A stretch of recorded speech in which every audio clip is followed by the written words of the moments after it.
Welcome back everybody. What little we've gotten to see of The Last Jedi thus far is interesting enough, but the most enigmatic character of them all is nowhere to be seen. Where the hell is Snoke? It looks like they still want to keep the character as mysterious as possible. It's kind of his whole shindig, to keep us guessing about who he really is. Well, about a month and a half ago, I did a video based on an article over at makingstarwars.net describing Snoke's new opulent look in The Last Jedi. The video has over 100,000 views and is still growing. Now, the article described him appearing in a scene wearing a gold silky robe, a black kyber crystal in his hand, and genie shoes. Yep, that's right, you heard me right, genie shoes. The video was mostly positively received, but a large number of people were not happy with the description. Others thought it was a big pile of stinking BS, comparing the description of him to yogurt from Spaceballs. By the way, Mel Brooks is in talks right now to do a Spaceballs sequel. I've got my fingers crossed it comes to fruition. So, Snoke is some sort of space pimp. Well, recently, a lot of things that makingstarwars.net has reported about have turned out to be true, and it looks like the Snoke description is no exception. I present to you a Star Wars Lego set, and if we take a look at the bottom right corner, we'll see,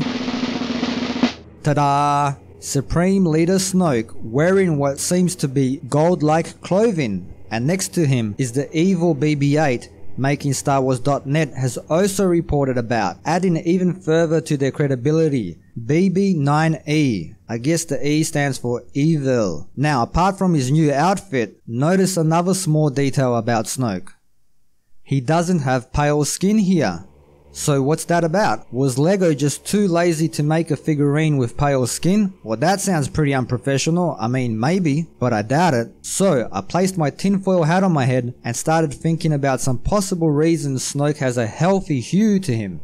Snoke is revitalized in The Last Jedi. After whatever injury or injuries he sustained in the past, he has fully healed now. Maybe he's even some sort of force vampire of sorts. He could definitely pass off as vampirish looking in some of these shots. Even this concept art for his character could hint towards something like that. His fear of Luke returning could have been based on the fact that he hadn't had enough time to heal, and that's why he's been hiding, biding his time. Well, maybe now he's at full power, or close to full power. Another possible explanation? Well, we know The Last Jedi will be used in flashback scenes, and maybe this rumored scene of an opulent Snoke sitting on his throne surrounded by his Praetorian guards is from the past, before Snoke's injury. Maybe it's a brief backstory for Snoke's character. We get to see what happened to him exactly. Did Luke perhaps do this to him? Or is he an ancient who was betrayed and locked away, only to be found later and released by Palpatine's expedition force in the unknown regions? After having been awakened, he would need time to restore his powers. Snoke's new space pimp suit